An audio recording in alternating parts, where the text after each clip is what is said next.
नमस्कार, स्वागत है आपका हमारे चैनल पर। मैं हूं आपका साथी मिस्टर घोस्ट। तो आज हम जो कहानी आपको सुनाएंगे उसका नाम श्रापित टापू का पार्ट 2 है। अगर आप चैनल पर नए हैं तो चैनल को सब्सक्राइब करें और वीडियो को लाइक करें। चलते हैं हमारी कहानी की ओर।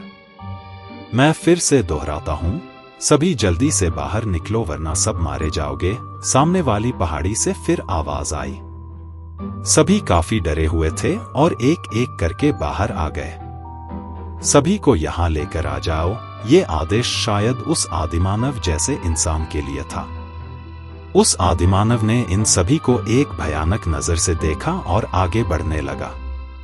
अब ये सभी उस पहाड़ी की तरफ बढ़ने लगे। सभी काफी घबराए हुए थे।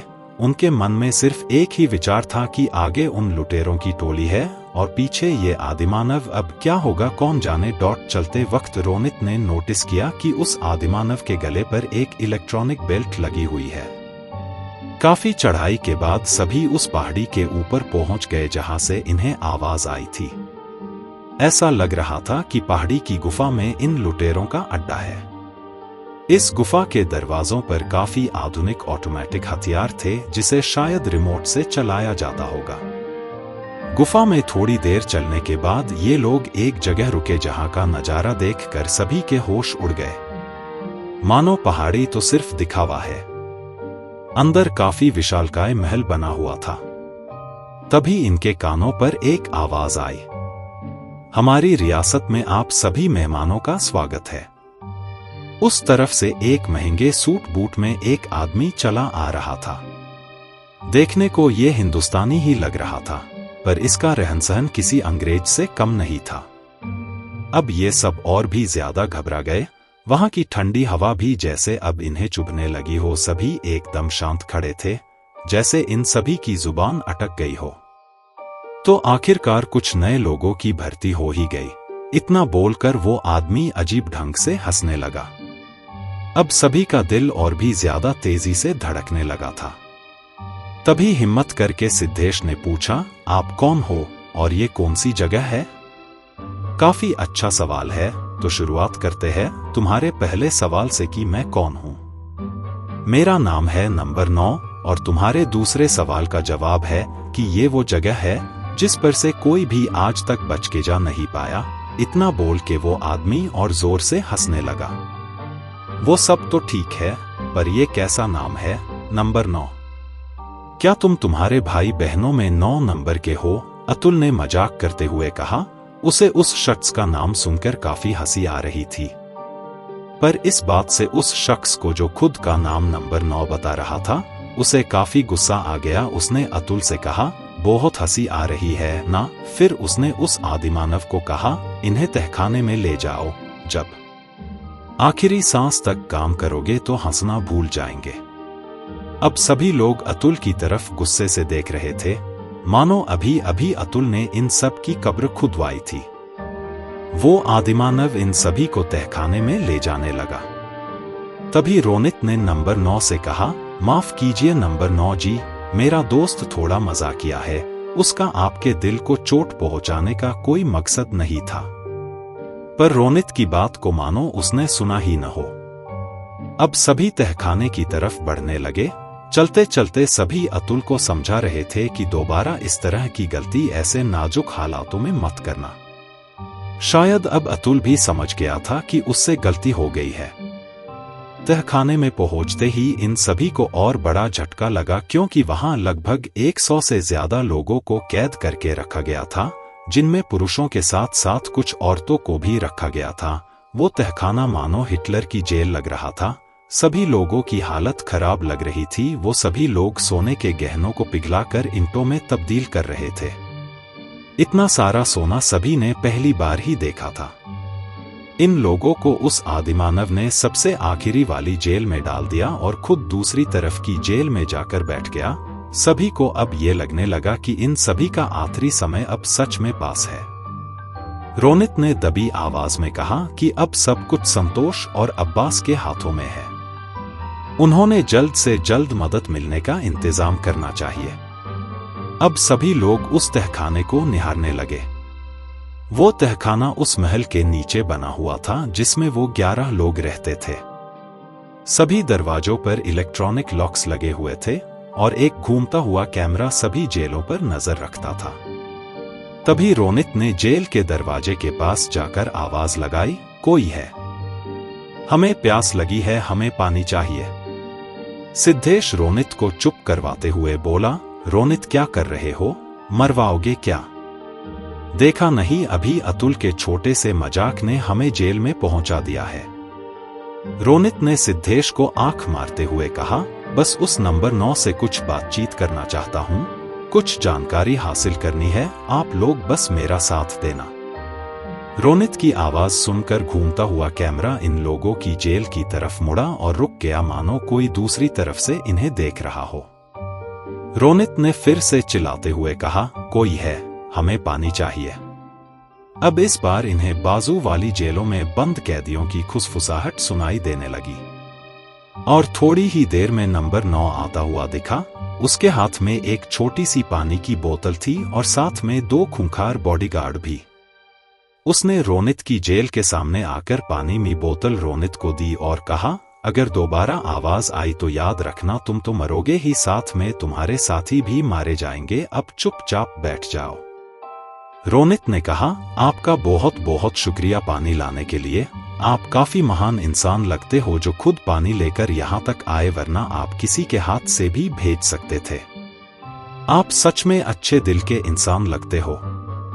रोनित की इस बात पर नंबर 9 को थोड़ा गर्व हाउस और इसके चेहरे पर थोड़ी मुस्कान आ गई। इसी हंसी को रोनित ने देख लिया और आगे बोला, आप तो हिंदी जानते हो, क्या आप हिंदुस्तानी हो? अगर हो तो आप शायद सब हिंदुस्तानियों में सबसे अमीर होंगे जिनके पास इतना सारा सोना है। इतना सोना तो किसी छोटे देश को खरीदने के लिए काफी है। रोनित की बातों में आकर नंबर 9 थोड़ा और मुस्कुराया और कहा, तुम मुझे पसंद आए, तुम्हारी नजर बहुत ही पारखी किस्म की लगती है। मैं तुम्हें कोई अच्छा सा काम दूंगा। हाँ, मैं हिंदुस्तान से ही हूं, पर मेरी 2 पुश्तें इसी टापू पर रही है। नंबर 9 तारीफ का काफी भूखा लग रहा था और इसी बात का फायदा रोनित लेना चाहता था। इसीलिए रोनित ने उसकी भर भर के तारीफ करने लगा और कहा, आपको तो किसी रियासत का महाराजा होना चाहिए था। आप इस टापू पर क्या कर रहे हो? आप में वो सारी खूबियां है जो किसी बादशाह में होती है। रोनित की इस बात पर अब सभी ने हामी भरी और नंबर 9 को और खुश करने की कोशिश करने लगे। अरे नहीं नहीं, मैं यह भी किसी बादशाह से कम नहीं हूं, मैं जिसे चाहे उसे खत्म कर सकता हूं, मुझे कोई रोकने वाला नहीं है, मैं जो चाहे वो कर सकता हूं। नंबर 9 अब पूरी तरह से रोनित की बातों में आने लगा था। रोनित को भी यही चाहिए था। अब जब वो बातों में आने ही लगा था तो रोनित ने मतलब की बात करना शुरू किया। पर बुरा मत मानिए साहब, आपको हिंदुस्तान में कोई नहीं जानता, इसीलिए मैं कह रहा हूं कि आपको हिंदुस्तान जाना चाहिए। वैसे आप इस टापू पर कैसे आए? इस टापू पर मैं नहीं आया, मैं पैदा ही यहाँ हुआ था। वो तो मेरे महान दादाजी और उनके कुछ साथियों ने मिलकर इस टापू पर अपना साम्राज्य बनाया है। इनकी बातों में बीच में ही एक आवाज आई, number 9 come to the meeting room. मुझे जाना होगा, पर याद रखना अगर कोई होशियारी दिखाई तो सभी मरोगे। ये बोलकर नंबर 9 वहां से निकल गया। इधर जहाज पर संतोष और अब्बास को रोनित का मैसेज मिलते ही वो लोग जहाज ठीक करने में लग गए थे। काफी मुश्किल के बाद काम पूरा हुआ। मनीषा और मुस्कान भी इन लोगों की मदद कर रहे थे। जहाज ठीक होते ही हमें मदद लेकर आनी होगी, वरना मुश्किल बढ़ सकती है, संतोष ने डरे हुए भाव से कहा। तुम टेंशन मत लो मियां, रोनित, अतुल और सिद्धेश किसी भी हालत से निकलने की काबिलियत रखते हैं, अब्बास ने संतोष को दिलासा देते हुए कहा। जहाज ठीक हो गया और इंजन काम करने लगा था, पर अभी भी वॉकी या सैटेलाइट फोन काम नहीं कर रहे थे। सभी कंट्रोल रूम में चलो, रात बहुत हो गई है, पर कोई भी जहाज का बल्ब नहीं चालू किया जाएगा। सबसे पहले हमारे जहाज को इस टापू से दूर ले चलो, पर याद रहे कोई आवाज नहीं होनी चाहिए। संतोष सभी को निर्देश दे रहा था। सभी कंट्रोल रूम में गए और अब्बास और संतोष ने जहाज की कमान संभाली। जहाज धीरे धीरे आगे बढ़ने लगा। सभी के चेहरों पे तनाव था। सुबह से सुहाना और रोमांचक लगने वाला सफर अब डरावना और खतरनाक हो चुका था। जहाज अब टापू से दूर जाने लगा पर संतोष और अब्बास को रोनित और बाकी साथियों की फिक्र होने लगी थी। पता नहीं उन लोगों के साथ क्या हुआ है, उन्हें क्या पता चला जिससे सभी ने हमें मदद लाने को कहा होगा, मनीषा ने संतोष से कहा। पता नहीं पर जो भी हुआ होगा काफी बुरा रहा होगा, वरना ये लोग कभी भी हमें यहां से जाने को नहीं कहते, संतोष ने मनीषा से कहा। पता है, इसीलिए मेरे घर वालों ने तुम्हें ये काम छोड़ने को कहा था, पर तुम सुनते ही कहा हो, मनीषा ने गुस्से में कहा। मनीषा की इस बात पर अब संतोष भी भड़क उठा। अच्छा, इस टापू पर कौन आना चाहता था? किसने जोर दिया यह आने के लिए? ये सारी तुम्हारी गलती है। ना ही तुम जोर देती और ना ही कोई यहाँ आता। हम तो इस टापू की कहानी को खारिज कर चुके थे, पर तुम्हारी वजह से यहाँ तक आना पड़ा। अब जाओ यहाँ से, मेरा दिमाग पहले ही काफी खराब है। संतोष और मनीषा का आपस में झगड़ा देखकर अब्बास ने संतोष से कहा, आप लोग थोड़ी देर चुप नहीं बैठ सकते क्या? यहाँ हमारे साथियों की जान शायद खतरे में है, इसीलिए खुदा के वास्ते अपना झगड़ा बाद के लिए बचा के रखो। अब्बास की बात सुनकर संतोष शांत हो गया और अब्बास ने मुस्कान से कहा, आप भाभी को लेकर नीचे केबिन में जाके आराम करो, हम कुछ सोचते हैं। मुस्कान और मनीषा वहां से निकल गए और संतोष को अब्बास ने फिर कहा, जाने दो, मनीषा के बात को दिल पर मत लो, अब ये सोचो आगे क्या करना है। तभी अब्बास ने देखा कि उनके रडार ने काम करना शुरू कर दिया था।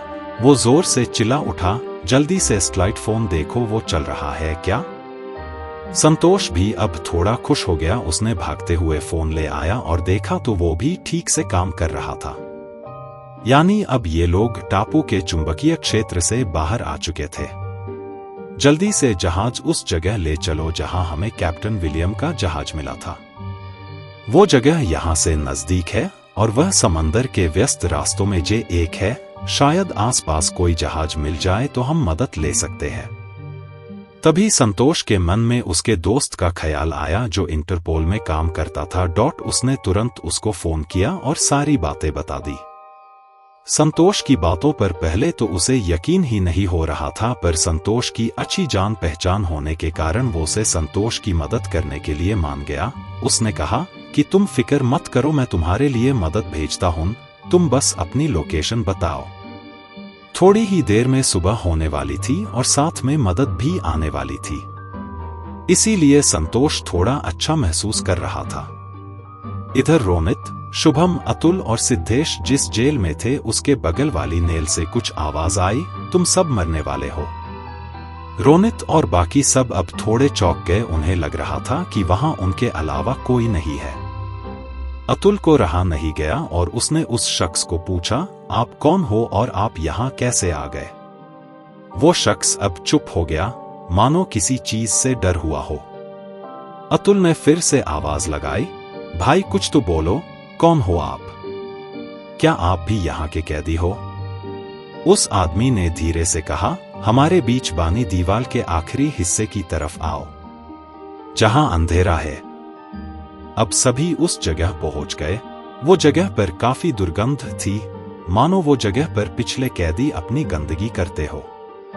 काफी मच्छर भी थे, पर रोनित ने इस टापू पर आते ही मच्छरों को भगाने वाला क्रीम लगाने को कहा था, जिससे इन्हें मच्छरों का अब उतना खतरा नहीं था। तभी उस आदमी की फिर से आवाज आई, इस तरफ, इस तरफ। अब सबकी नजर एक छोटे से छेद पर गई जहां से उन्हें उस दूसरे आदमी की धुंधली धुंधली शक्ल दिखाई दे रही थी। यहां पर सभी जगह कैमरे हैं, तो आप में से कुछ लोग ऐसे जताओ को मानो कुछ हुआ ही नहीं है। उस दूसरे आदमी ने घबराते हुए सुझाव दिया। तभी रोनित ने शुभम और अतुल को दरवाजे पर जाकर खड़े होने को कहा, मानो कुछ हुआ ही न हो। अब आप बता सकते हो जो भी आप जानते हो, सिद्धेश ने उस जेल वाले कैदी से कहा। उसने बोलना शुरू किया, मैं एक इंजीनियर हूं, मैं अमेरिका में एक प्राइवेट कंपनी के लिए काम करता था।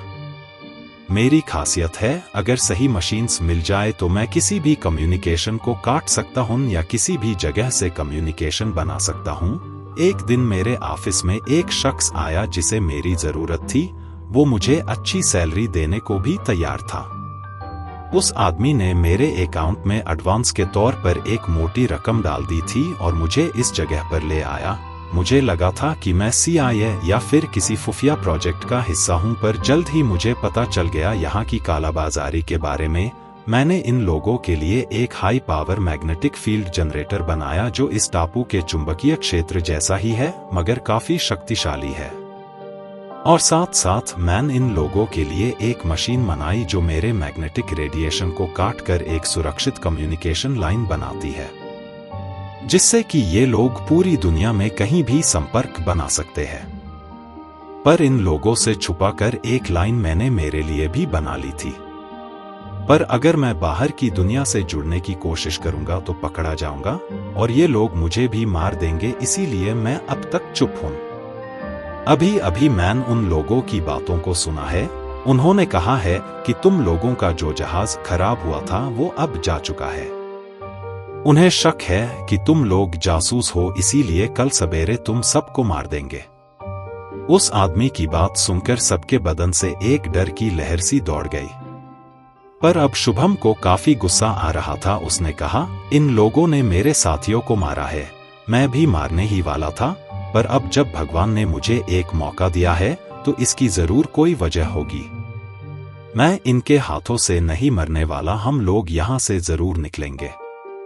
शायद अब्बास और संतोष ने जहाज को ठीक कर लिया होगा और उन्होंने इमरजेंसी प्रोटोकॉल को फॉलो करते हुए मदद लाने गए होंगे। रोनित ने कहा, तो हमें बस इस कैद से निकलना है, बाकी हम लोगों के पास कल तक मदद पहुंच जाएगी, अतुल ने कहा। पर सिद्धेश का ध्यान कहीं और था। उसने उस दूसरे कमरे वाले कैदी से पूछा, अगर आप कम्युनिकेट कर लो तो क्या हम इस जगह से मदद का संदेश पूरी दुनिया में भेज सकते हैं? हाँ, पूरी दुनिया। तो क्या मैं इंटरनेशनल स्पेस स्टेशन को भी भेज सकता हूं? पर उसके लिए मुझे वो मैग्नेटिक जनरेटर बंद करना होगा। पर मैं ये चीज सिर्फ एक शर्त पर करूंगा, आप लोगों को मुझे भी साथ लेना होगा, उस आदमी ने जवाब दिया। रोनित ने हामी भरी और कहा, हम तुम्हारे साथ साथ बाकी लोगों को भी यहां से निकाल लेंगे। पर बोलते बोलते रोनित सोच में पड़ गया। पर क्या? आगे वाले शख्स ने पूछा। वो आदमखोर इंसान और उन बॉडीगार्ड से कैसे बचेंगे? रोनित के सवाल पर सभी लोग थोड़ी सोच में पड़ गए। तुम उसकी चिंता मत करो, आज उनका माल बाहर जाने वाला था, इसीलिए बॉडीगार्ड और बाकी सब पनडुब्बी वाले हिस्से में होंगे। और अभी आधी रात का समय है तो सिक्योरिटी वाले कमरे में भी सब सो रहे होंगे। और बची बात उस आदमखोर इंसान की, तो वो एक बेल्ट से उसे कंट्रोल करते हैं और एक बार मैं कंट्रोल रूम पहुंचा गया तो उसका इंतजाम मैं कर दूंगा। पर हमें जो करना है अभी करना होगा, वरना कल का दिन निमलते ही तुम लोगों को मारने के आदेश दिए गए हैं, उस आदमी ने जवाब दिया। मानो वो जेल से भागने को बेताब था और इन सभी के रूप में उसे एक मौका नजर आ रहा था। तुम्हारा नाम क्या है? अतुल ने उस आदमी से पूछा। शॉन, उसने जवाब दिया। वेलकम टू द पीपल शून्य टीम शॉन, सिद्धेश ने शॉन से कहा। तो तय रहा, हम अभी जेल से भागेंगे। सबसे पहले हमें इस जेल से निकलकर किसी भी तरह शॉन को कंट्रोल रूम पहुंचा देंगे और बाकी लोग सभी को जेल से निकालकर जंगल की तरफ ले जाएंगे। पर याद रहे ये काम जल्द से जल्द हो जाना चाहिए, रोनित प्लान समझाते हुए बोला। तभी शॉन ने कहा, आप में से किसी को जाकर जनरेटर को बंद करना होगा, जिससे सभी सिस्टम बंद बैठ जाए, क्योंकि बैकअप जनरेटर को चालू करने के लिए किसी को सबमरीन रूम से जनरेटर रूम तक आना होगा। उसके लिए आम इंसान को 15 मिनट लगेंगे। तब तक मैं कंट्रोल रूम में जाकर उस हाई पावर मैग्नेटिक फील्ड को बंद कर दूंगा और फिर एक तेज मदद का सिग्नल भेजूंगा जो आसपास के 2 देशों को सुनाई देगा, जिससे इस जगह का पता सबको चल जाएगा। सबको शॉन का सुझाव बहुत अच्छा लगा। शुभम और सिद्धेश ने उस आदमी से पूछकर इस पूरी पहाड़ी का एक नक्शा बनाया। सभी ने अपना अपना काम बांट लिया। रोनित और शॉन कंट्रोल रूम की तरफ जाएंगे, शुभम और सिद्धेश जनरेटर बंद करेंगे और अतुल सभी कैदियों को जंगल की तरफ ले जाएगा। तो चलो तांडव शुरू करते हैं, शुभम ने गुस्से से कहा। सिद्धेश ने अपनी बैग से टूल किट निकाली और उसने जेल के दरवाजे पर लगे इलेक्ट्रॉनिक ताले को खोलना शुरू कर दिया। पर तभी उसका ध्यान कैमरे पर गया जो घूमकर उसी तरफ आ रहा था, इसलिए उसे थोड़े देर रुकना पड़ा। पर कैमरे के वापस घूमते ही उसने उस ताले को तोड़ दिया और दरवाजा खुल गया। जल्दी से कैमरे को बंद करो, शुभम ने सिद्धेश से कहा। सिद्धेश ने भी जल्दी से जाकर कैमरे के केबल काट दिए और शॉन के जेल का ताला भी तोड़ दिया। अब सभी आजाद थे। सभी अपने अपने काम पर लग गए। शॉन और रोनित ने सबसे विदा लेते हुए आगे बढ़ना शुरू किया। सिद्धेश और शुभम भी नक्शे को देखते हुए जनरेटर रूम की तरफ निकल गए और अतुल ने कैदियों को इशारे से चुप करते हुए उन्हें शांत रहने को कहा। शॉन और रोनित कैमरों से बचते बचते आगे बढ़ रहे थे। शॉन को इस जगह के बारे में काफी कुछ पता था। वो यह शायद बहुत समय से रहा होगा। ये लोग अब महल के अंदर घुस चुके थे और छुपते छुपते आगे बढ़ रहे थे। शॉन का ध्यान सिर्फ और सिर्फ काम पर था, पर रोनित का ध्यान इस महल की सुंदरता पर। इतना बड़ा महल आज तक उसे देखने को नहीं मिला था। काम पर ध्यान दो, अगर गलती हुई तो मारे जाएंगे सब, शॉन ने रोनित को टोकते हुए कहा। रोनित और शॉन अब कंट्रोल रूम के पास आ गए। शॉन ने बड़ी चालाकी से कंट्रोल रूम के दरवाजे को खोला। वो सच में एक होशियार इंजीनियर था। अंदर एक सोते सिक्योरिटी गार्ड के अलावा कोई भी नहीं था। दरवाजा खुलते ही उसकी नींद खुल गई, पर तब तक रोनित और शॉन ने हमला करके उस सिक्योरिटी गार्ड को केबल से बांध दिया। वहां पर कई सारे स्क्रीन थे जिस पर उस जगह लगे कैमरों की लाइव तस्वीरें आ रही थी, जिसमें उनका कैदखाना भी शामिल था, जिसका कैमरा उन्होंने खराब कर दिया था, पर शायद दूसरा कैमरा सब देख रहा था। उन्होंने देखा कि सबमरीन रूम में कुछ लोग सोना और अफीम सबमरीन में चढ़ा रहे थे और वहीं पर नंबर 9 भी मौजूद था।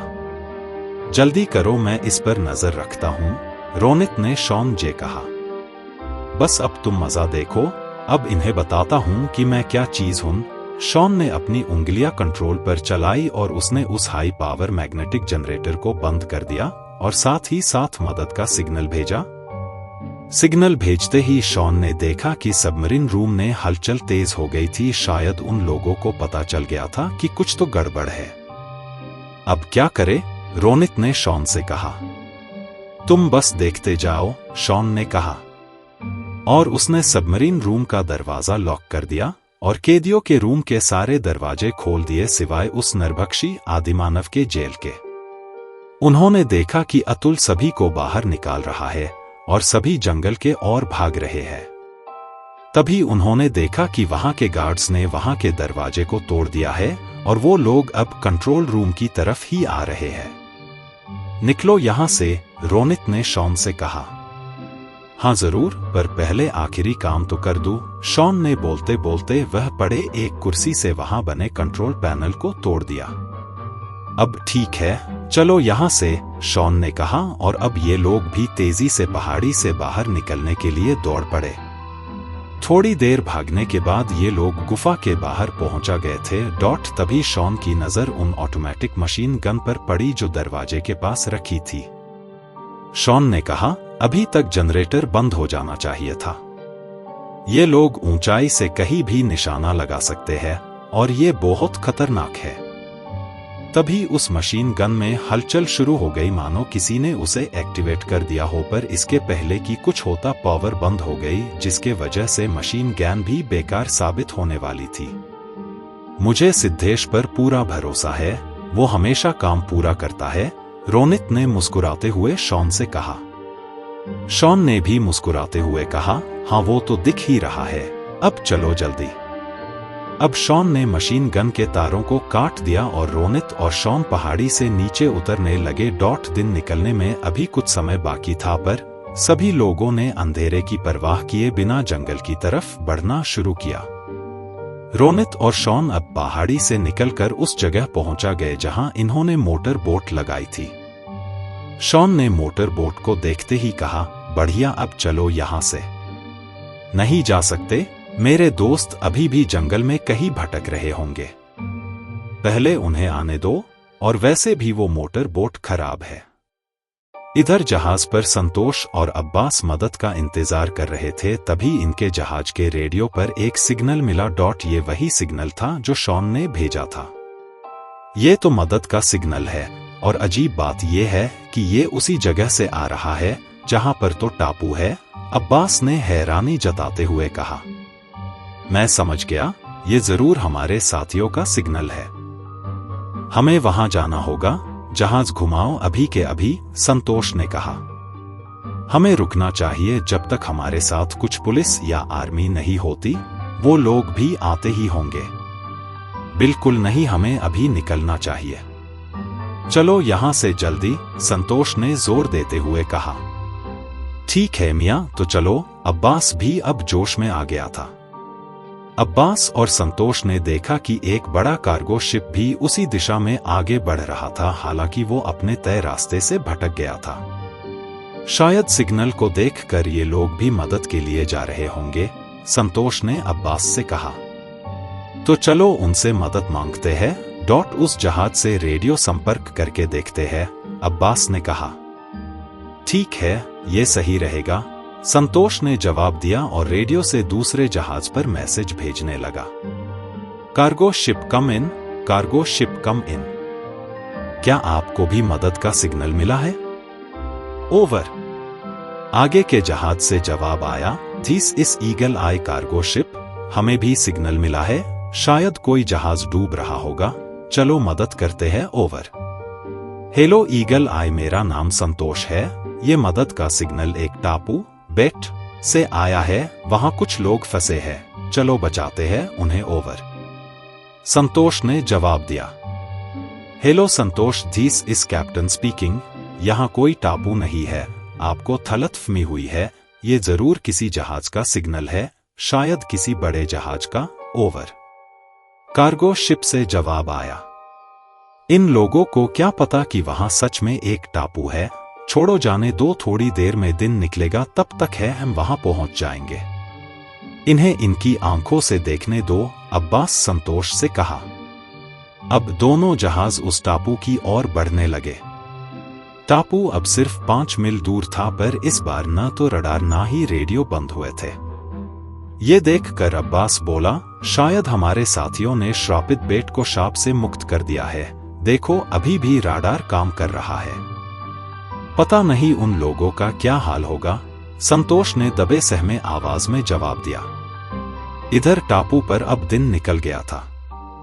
रोनित और शॉन अभी भी बोट के पास खड़े होकर शुभम, सिद्धेश, अतुल के साथ साथ बाकी कैदियों की राह देख रहे थे। दिन निकलते ही टापू जो रात को एकदम भयानक लग रहा था, वो अब खूबसूरत लग रहा था, पर इनके दोस्त अभी तक नहीं आए थे। उतने में झाड़ियों से कुछ आवाजें आने लगी। पहले शॉन और रोनित काफी डर गए, पर वहां सिद्धेश और शुभम के साथ साथ वो सभी कैदी थे जो कल रात तक कैद में थे। सभी को देखकर रोनित और शॉन को काफी राहत मिली। सभी ने खुशी से एक दूसरे को गले लगाया। अब आगे क्या? शुभम ने रोनित से पूछा। संतोष और अब्बास का इंतजार, रोनित ने जवाब दिया। शॉन ने कहा, डोंट वरी गाइस, अब देखना यह है कि सिग्नल ने अपना काम किया है या नहीं। तभी वहां पर वो सिक्योरिटी वाले गार्ड्स हथियार के साथ वहां आ गए जो रात में सबमरीन रूम में थे। उन्होंने सबको घेर लिया। तभी पहाड़ी पर लगे स्पीकर से आवाज आई, मैंने तुम्हें कहा था होशियारी मत करना वरना सब मारे जाओगे, पर तुमने तो हद पार कर दी है। तुम नहीं जानते हम लोग कौन है और क्या कर सकते हैं। तुम सब अब मारने वाले हो। अलविदा साथियों, अब दोबारा मुलाकात नहीं होगी। सबको मार दो। ये आवाज नंबर 9 की थी। अब सिक्योरिटी गार्ड्स हमला करने ही वाले थे, तभी उन्हें जहाज के सायरन की आवाज आई। सबका ध्यान अब उस ओर गया तो वहां पर इंडियन नेवी का एक जहाज और साथ साथ रोनित का जहाज और वो कार्गो शिप भी था। तीनों जहाज टापू के काफी करीब पहुंच गए थे। ये देखकर रोनित ने हंसते हुए उन गार्ड्स से कहा, तुम हमें मार दोगे तो तुम भी नहीं बच पाओगे। तुम्हें देखते ही नेवी वाले गोली मार देंगे, पर अगर तुम चाहो तो मैं तुम्हारी मदद कर सकता हूं। रोनित सौदेबाजी की कला में माहिर था और सभी को उसका नमूना यहाँ भी देखने को मिला। गार्ड्स भी अब थोड़े डरे हुए लग रहे थे। उन्होंने बंदूक नीचे कर दी और रोनित की तरफ देखने लगे। सभी अपने हथियार समुंदर में फेंक दो और अपनी यूनिफॉर्म को उतार के हम लोगों में शामिल हो जाओ। उनको कभी पता नहीं चलेगा क्योंकि हम में से कोई भी आपका नाम किसी को नहीं बताएगा, रोनित ने गार्ड्स से कहा। सभी ने एक एक करके हथियारों को समुंदर की तरफ फेंका और रोनित के कहे मुताबिक सभी अपने यूनिफॉर्म उतार के कैदियों में शामिल हो गए। तभी सबने देखा कि तीनों जहाजों से लाइफ बोट इनकी ओर आ रही थी। आखिरकार हमने कर दिखाया, पर यह तुम्हारे बिना नहीं हो सकता था, शॉन ने रोनित और बाकी साथियों से कहा। उसके आंखों में आंसू थे। थोड़ी ही देर में लाइफ बोट इनके पास आ पहुंची। कुछ बोट में इंडियन नेवी के सैनिक थे, कुछ बोट में कार्गो शिप के जवान और एक लाइफ बोट में संतोष था, जो रोनित, सिद्धेश और अतुल को देखते ही जोरों से हाथ से इशारे करने लगा। सभी भागते हुए संतोष की तरफ बढ़े। सभी ने एक एक करके से संतोष के गले मिले मानो कई सालों से ना मिले हो। सभी काफी खुश थे। तो मिला कोई खजाना? आंसू भरी आंखों के साथ संतोष ने सबकी टांग खींचते हुए कहा। हाँ, अब जाकर मिला है, तुम जो हो हमारा खजाना, अतुल ने संतोष को जवाब दिया। इस बात पर सभी हंसने लगे। तभी उन्हें आवाज आई, सभी लोग इधर आइए, कृपया इधर आइए। ये इंडियन नेवी के अफसर की आवाज थी। सभी लोग उनकी तरफ जाकर इकट्ठा हो गए। वो अफसर बोला, आप सभी हमारे साथ इंडिया चलोगे, वहां से आपको आपके घर भेज दिया जाएगा। अगर कोई यूएस से है तो हमारे साथ एक कार्गो शिप है जो उस जा रहा है, आप उसमें घर जा सकते हैं, हम लोग आपका क्लियरेंस करवा देंगे। थोड़ी देर में इंडियन नेवी के अफसर ने कुछ फॉर्मेलिटी पूरी की और कुछ लोगों को इंडिया ले जाने की तैयारी की और कुछ उस वाले कार्गो में जाने वाले थे जिसमें शॉन भी था।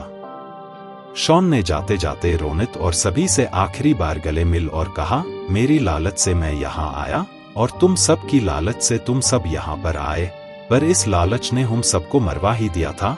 मैं तो कभी सोच भी नहीं सकता था कि मैं कभी यहाँ से निकल पाऊंगा। आप सभी का शुक्रिया। सच में इंडियन काफी बहादुर होते हैं और चालाक भी। सभी ने शॉन से विदा लिया और शॉन लाइफ बोट में बैठकर निकल गया। तो चले यहाँ से या फिर यहीं रुकने का इरादा है? संतोष ने फिर टांग खींचते हुए कहा। चलो जल्दी यहाँ से, मैं यहाँ एक पल और नहीं रुकना चाहता, शुभम ने संतोष के बात पर जवाब दिया। तुम कौन हो? संतोष ने शुभम से पूछा।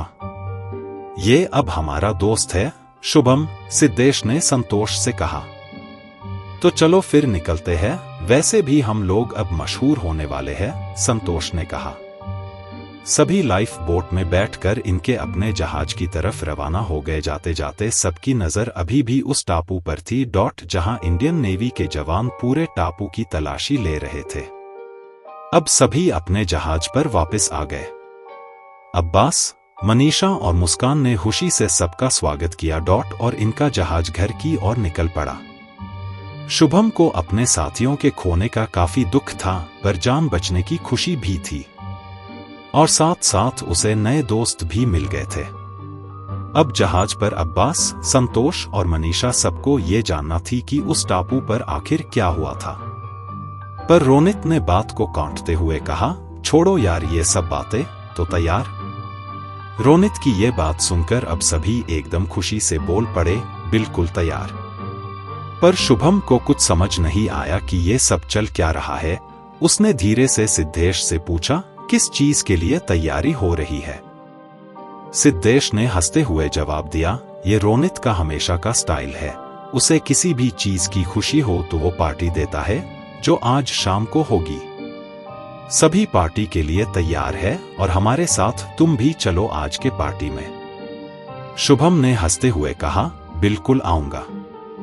अब जहाज धीरे धीरे घर की ओर बढ़ रहा था। फिर एक बार सभी साथ थे, सभी का मन एकदम शांत था। सभी अपने शरीर को छूती ठंडी हवा को महसूस कर सकते थे। शाम में फिर से ऑफिस के बाहर सभी जमा हो गए थे। थापा ने हमेशा की तरह पार्टी का बेहतरीन इंतजाम किया था। सभी काफी खुश लग रहे थे। शुभम भी काफी दिनों के बाद ये माहौल महसूस कर रहा था। पार्टी शुरू ही होने वाली थी कि एक पुलिस वैन वहां आ पहुंची। उसमें से संतोष का वही इंटरपोल वाला दोस्त उतरा। अरे वाह, यहां तो पार्टी हो रही है, उसने कहा। संतोष ने जाकर उसके गले मिल और कहा, अब तो 4 चांद लगे हैं तुम्हारे आने से। संतोष ने उसका परिचय सबसे कराया। ये मेरा दोस्त है जयदीप, ये इंटरपोल में एक बड़े पद पे काम करता है। यूं समझो कि इसी ने इंडियन नेवी को तुम सब की जान बचाने को भेजा था। सभी ने जयदीप का स्वागत किया। जयदीप ने कहा, मैं आपका ज्यादा समय नहीं लूंगा, मुझे कुछ बातें आप सभी को बतानी है, फिर मैं यहां से चला जाऊंगा। सभी ने जयदीप को बैठने को कहा और सभी उसके आसपास बैठ गए। जयदीप ने बोलना शुरू किया। तुम लोगों का पाला जिस ग्रुप से पड़ा है, उस ग्रुप का नाम है इल्यूमिनाती। ये एक सीक्रेट सोसाइटी है। ये लोग काफी खतरनाक मंसूबे रखते हैं। इनका बस एक ही मकसद है, दुनिया पर राज करना। ये ग्रुप सन 1776 में बवेरिया में बना था। वहां के राजा ने इस ग्रुप के सदस्यों को ढूंढ ढूंढ के मारने के आदेश दिए थे। तब एक रात में ही सभी लोग पता नहीं कहां गायब हो गए थे।